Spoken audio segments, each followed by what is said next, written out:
Let's go. So, LSU football, we are in free fall, and I think a big reason why is because of Ed Orgeron's insistence of running an archaic four-man front. We're going to talk about some offense today. Once again, this is the first half film study. We've already done the second half. So, as you can see here, LSU loses contain, and Bo Nix, in his mostly troubled Auburn career, had his two best games of his career against LSU, once last year and then obviously once again this year. Now, obviously on 3rd and 12, we'll take a 6-yard run. Doesn't get them the first down. But you see how hard it was all night for us to stop Auburn's offense. Now, once again, at least we didn't give up 7 yards per play like we had in basically every other game with our four-man front. So I guess that's a win, but I'll show you in just a second how many yards Auburn actually left on the field. But now we move back to the LSU offense, and this was obviously a double-A gap blitz right here by Auburn, and guess what? We want them to do that because that leaves open the middle of the field, and Max is able to throw his favorite ball, which is a slant over the middle to a wide-open Kayshon Boutte. So cool to see a packed Tiger Stadium. And this was actually the switch that Auburn made in the game. And every team is going to do this the rest of the season. They actually, for the rest of the game, put 29 over Liam Shanahan. And all night they were blowing him 3 yards into the backfield. And that was a good adjustment by Derek Mason. And Jake Peets couldn't adjust because once they quit blitzing and giving us light boxes, we just simply couldn't run the football, as we discussed yesterday in our offensive line piece. And you guys saw how bad the run blocking was in the second half film study. So this is what you want as a defensive coordinator, an unblocked blitzer coming right through the A-gap. Once again, not the best protection. You never want that, but of course we'll take it for obviously a big gain. And of course Kayshon does Kayshon things. And the reason why I want to show you the rest of this angle, I want you to see Jack Besh hustling down here to help make a block, Trey Palmer doing some good blocking downfield as well. And this is obviously a great start to the game. And Malik Neighbors here as well.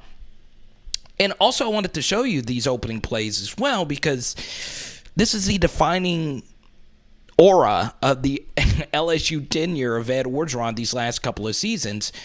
We've actually been pretty decent in first quarters. We led 7-0 after this first quarter. We led 7-0 after UCLA. We jumped out to an early lead versus Mississippi State.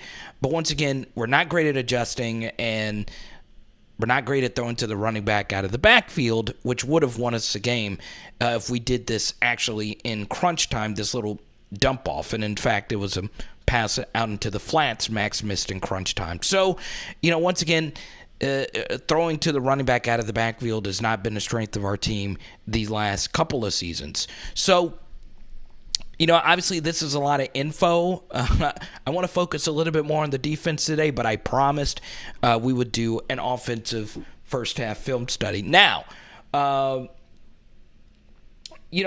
it's interesting. Liam Shanahan has been told the media that he feels himself not playing the absolute best right now. But once again, he had a bad snap, which forced this second down.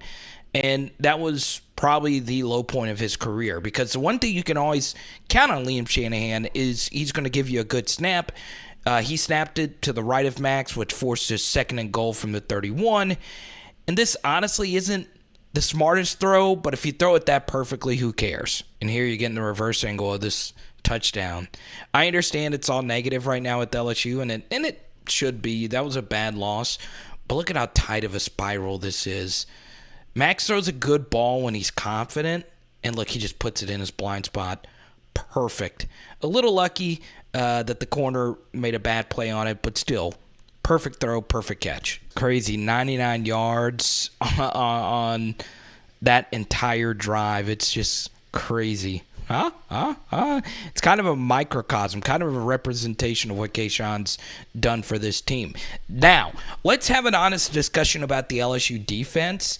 Yes, LSU stopped Tank Bigsby, and they did force Auburn to under 6 yards per play, which is an improvement. But mostly the four-man front is just a disastrous front. And what essentially happens here on this play? Well, let me do this. I'm going to let you watch this play just at a normal speed, and then we'll break it down. And as you can see, LSU is doing everything they can to stop Tank Bigsby, and Tank did not have that great of a game. But when we're committing so many guys to stop the run, that's going to happen. But Tank Bigsby, even though we had all these guys committed, was still able to pick up 7 yards here on first down. What I don't like is when we bring a safety to the line of scrimmage. It has not really worked. And what it does is it opens you up to huge play opportunities. So I'm not sure if this was a zone read or if this was a handoff all the way. And I know we tend to, when we watch games, just focus on the handoff. But this is the issue. If Bo Nix had kept this ball, as many of you know that have been watching LSU football for quite some time, Micah Baskerville's eyes can deceive him. Let's just say Bo Nix kept this ball. Joseph Evans over-penetrated, take himself out of the play. B.J. Ojolari over-penetrated, taking himself out of the play. Because Jay Ward is so close to the line of scrimmage, all the tight end has to do is kick him out. And if Bo Nix had decided to keep this ball, this center would have likely sealed Micah Baskerville here, and Bo Nix would have been off to the races. Nobody right here. And this could have been a nasty one-on-one opportunity with Bo Nix against Major Burns, who was the deep safety on this play. So yes, this went for 6 yards, but notice how bad our run fits are, and other teams are going to see this on film, and LSU's defense is just so easy to kind of figure out pre-snap. That's what I mean. And when you bring more guys to the line of scrimmage, it doesn't necessarily help you affect your run. In fact, it does the opposite. It leaves you with explosive plays, and because our defensive linemen were so washed out of this play, Bo Nix is like, God, I should have kept it. And once again, Liam has taken ownership for his struggles. It still doesn't matter. Liam Shanahan and Chasen Hines are just not good. Once again, I say that as respectively as I possibly can. We got an easy double. Chasen Hines doesn't have to worry about anyone else except doubling this guy. But notice what happens here. We let him do a push-pull technique where you're jacking him up, and then you pull him down and you swim over the top. You're yanking him down. And notice Chasen Hines too soft. We let him just split right through there. That's just really, really pathetic. And that word is strong, but this is not on them. This is on Ed Orgeron. So because of stuff like that, we have to settle for a field goal, but we're still dominating this game. And we need to have a killer instinct, and we just don't. We just flat out don't. Once again, just too much bull rush pressure right here. Max gets a little bit of happy feet. Doesn't really help out his pressure. Once again, pocket presence, not his absolute strength. What he should have done here, he's locked in, and this ball should have come out right here to Jontre. Once again, that was a little burp. Once again, if you're not used to working with these receivers, this is Jontre Kirkland's first game back. I understand we like Jontre, but Max and Jontre don't have chemistry. If they did, this ball you would think would come out. Max also misses his throw in the fourth quarter crunch time to Kayshawn, his best receiver, the one he has the most chemistry with. This ball needs to be out. But he gets happy feet, and it's a bad sack. Really bad stuff. And it's not a sack. We're able to get it off, I think, and avoid a sack. But still, no, we don't avoid the sack. So now it's 3rd and 15, and we get a nice pass here to Jack Bech. Great pass protection across the way. Josh Williams could be our best pass protector. Good job getting a little chip right there to help out Deculus. Good pocket. Good job picking up all these twists and stunts. And we get what we want, okay? We get Jack Bech. We're running mesh here over the middle. A crosser combination. He could have hit Deion Smith to his upfield shoulder, but, hit Jack Bech. He's a little bit deeper down the field. And this is kind of like the UCLA game where we get some help from the official right there. And Jack Bech is off to the races. And this is why he's an elite player. He makes a guy miss. Okay, and Smoke Monday is a really good football player for them. Okay? Good job by Jack at finishing strong and picking up all these extra yards, man. See it here. This is just good stuff. Good stuff from the offensive line here. okay? Picking up these twisters. Good job by Chasen Hines squeezing this, picking this guy up, coming around. It's just really good stuff all around. And this is just coming way too late. And ball's right on the money. Good simple throw for Max to make right there. Alrighty, so let's break down this disastrous red zone scenario. We actually call a good play. We have to be able to run against this box, okay? This is essentially a 4.5-ish man box. You just got to be able to run against this. And honestly, it's just a simple run. Every running back can make this play. The only issue here is because, and this is why, I was making the point a minute ago, don't play your guys too close to the line of scrimmage, because it just takes too long for the offensive lineman to get to the second level. This guy is further back. So honestly, this is a whiff per se by Ed, but there's no way he could have made this block. So once again, even if you have a 4-man box, you saw in that missed run right there by Bo Nix, there was 8 guys or 7 guys in this area. There's only 4 guys in this area, but because they have all their speed, you're not going to get blocked by an offensive lineman here. And TDP did what he could out of this. Once again, there's a better running back running through clean, make more out of that situation? Probably. But once again, it's a good call right there by Jake. Okay? Now, I want to touch on this. Every time a play ends, the 40-second play clock begins. And in fact, that was probably a half second late right there. Alrighty, so we fast forward just a little bit. It's 3rd and 4, and it just takes too long. Once again, you don't want to be pushing the 40 each and every time. Once again, we're being shown a light-ish box. The field is going to be compressed, and Max actually makes a really good throw here. But I just don't like this. LSU gets into the habit of, with 6 seconds left on the play clock, looking over here, okay?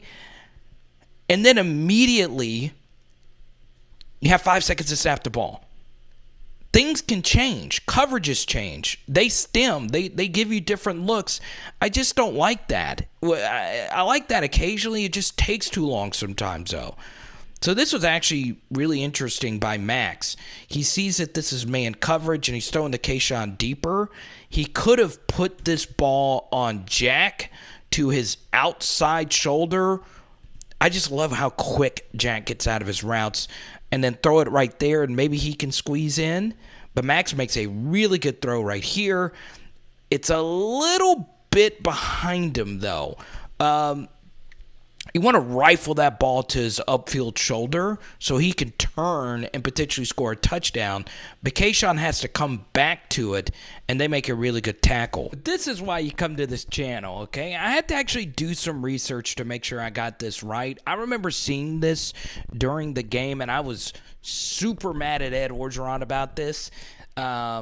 But I want you to pay attention to right here after this Kayshawn Butte catch. So for those that know, there is a game clock, which is always how much time is left in the quarter.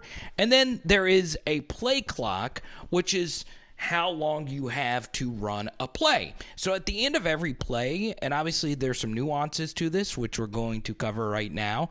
I want you to notice here, the clock goes from 40 to 25, okay? And I was furious about this, as you should be, okay? Now, this is where it gets a little fascinating. Kayshawn is forced to come off because we're trying to bring on a heavier package to go for it here on 4th and short. Ed Orgeron looks up at the clock, and no one is checking the play clock, okay? So why did the play clock jump from 40 to 25? Well, something very strange happened. The LSU gets the snap, and this is some of the worst luck I think I've ever seen at an LSU game. There is a bad missed call right here on Chasen Hines. An illegal hands to the face right here. And you could see Chasen Hines' helmet is knocked off when his head is hit. Okay? Either that happened or Chasen Hines just simply didn't have his helmet on tight enough. It looks as if from this angle there is a hand hitting Hines' face. I don't know how his helmet would have just popped off like that. So he should have been allowed to stay on the field, and that should have been a 5-yard penalty and an automatic first down. But that's not what happened, obviously. The referees viewed it as an unintentional situation where the helmet fell off, and as many of you know, you have to leave the field of play when your helmet falls off. But you have to dig really deep into the rule books. I couldn't even find this on the NCAA rule book. This is actually, I believe, the California or New Jersey rule book, and high schools go by the same play clock rules. If an offensive player's helmet flies off, the play clock automatically on the restart goes from 40 to 25. Okay? So that is what happened here. I understand a lot of you probably don't care because, we lost the game, whatever, and it might have been the right call. But if that was a hands-to-the-face penalty right there on Chasen Hines, that is a huge miss, not only because the penalty wasn't called, but we could not get we couldn't get the next playoff in time. All right, so LSU got royally screwed right here if Hines' helmet was knocked off. However, if that happens, and if Ed Orgeron's looking at the clock and he knows why this went from 40 to 25 because he saw Hines' helmet off, he should be screaming to hurry up, knowing that we don't have the same extra 15 seconds that we normally do, especially considering we're having to change all this personnel into a heavier set. We should be telling Jake Peets, hey, dude, hurry up, no checks, we've got to go if we're going to get a play off in time, okay? But let's just say Ed Orgeron didn't see Chasen Hines' helmet fall off. We've got to. I'm just shocked that there wasn't at least one coach going like the raise the roof motion. Shout out to you Jock Jams fans out there to, hey, knock that play clock back up a little bit, man. That's horrible. But it's just one of those things. Maybe that just bypassed everybody. It did me because I didn't know that rule. I saw the play clock change and I was like, God, did we just overlook something really big? Is this Central Michigan yard line controversy all over again? But no, it wasn't the case. But you see how rushed we are because we had to bring in all this new personnel. We even changed one of the wide receivers, and then we're getting ready to call this next play. So overall, LSU's coaching staff, I think, could have done a better job of rushing this. Obviously, this is ultimately on Jake Peets. But what's really fascinating, even knowing the 25-second thing, we ended up getting the play off in time. Okay? The only issue was Ed Orgeron still elected to call the timeout because it's a close call. A 5-yard penalty here is huge. So, it's kind of hard to criticize Ed Orgeron with the timeout there. Maybe more so in the second half, I would be more critical of the timeout. Also, I don't think TDP would have gotten there. We weren't getting any push, and TDP more often than not doesn't get that short yard on fourth down. Texas A&M, Alabama got stuffed a lot versus Mississippi State on some third and shorts and second and shorts. So, once again, you see Max here saying, hurry up, hurry up, hurry up. But LSU, of course, got really, really unlucky if they even saw the Chasen Hines thing. Once again, I don't know. But you saw what happened after this, right? So then we come out of the timeout. We take Devonta Lee off, and we bring in an extra offensive tackle, Charles Turner, and he commits. This is the worst false start penalty I think I've seen an LSU player make, because what makes it really interesting is that we weren't even close to snapping this ball, and he stepped right when they stemmed. Okay? It really is bad. We weren't even getting ready to hike. It wasn't even a hard count. He just lost his balance. And Mashburn's like, what? And obviously, to wrap this thing on up, because we did cover the end of the first half in the second half film study, we'll show you this ridiculous play right here by Bo Nix. There's just nothing you could do about it. I mean, I wish there was some kind of breakdown, other than you just got to bring him down when you have the opportunity. Ojulari had a lot of opportunities to bring Bo Nix down in this game, and it wasn't just that he didn't bring him down. He rarely got close. It's just been a rough year for BJ.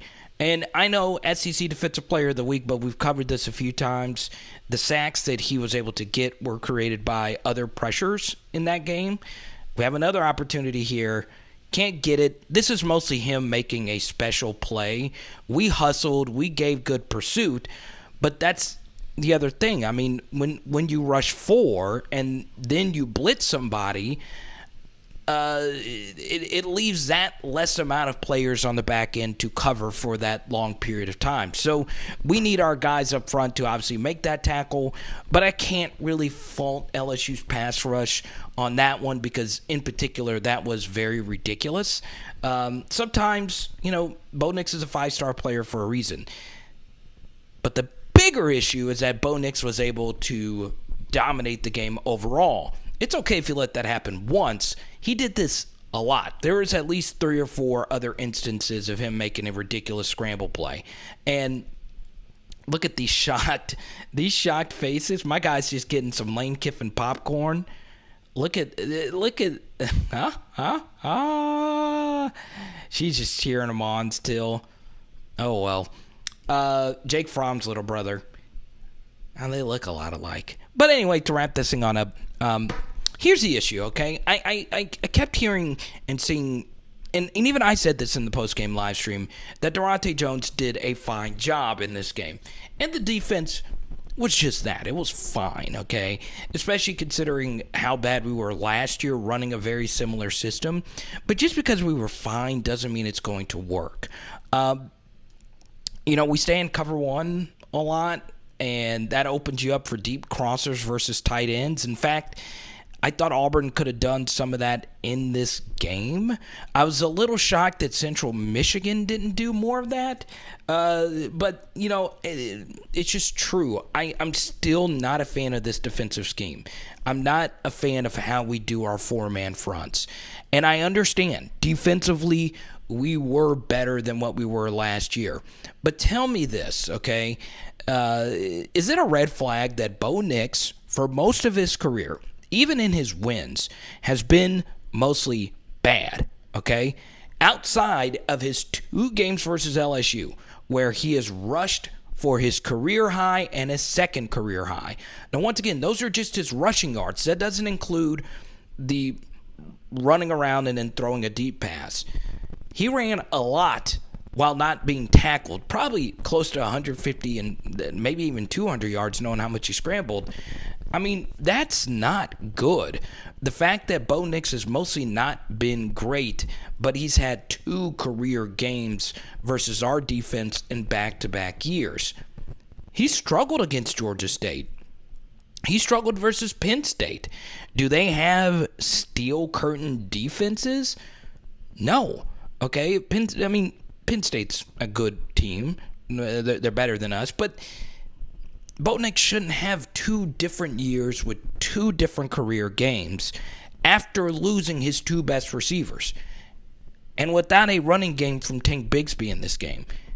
That's an issue. So, to me, obviously the focus of this film study was more on the defensive side of things, but all of this is still screaming just bad red flags defensively for LSU.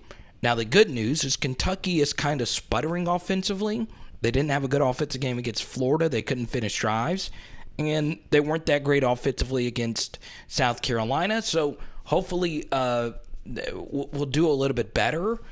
But they're mean up front, and they can run the football, Chris Rodriguez. So, obviously we'll dive a little bit deeper into that. Hope you enjoyed this video today. Obviously, we had the weird clock thing. But there you go. That's our first half film study. If you want to see the last plays from this half and our second half film study, that video will be floating in your face along with our deeper look at the LSU offensive line. It is Power Hour LSU. Boom! So if you're watching this on a premiere right now, we're getting ready to fire up a live stream. And tonight, we're doing catfish. Let's go.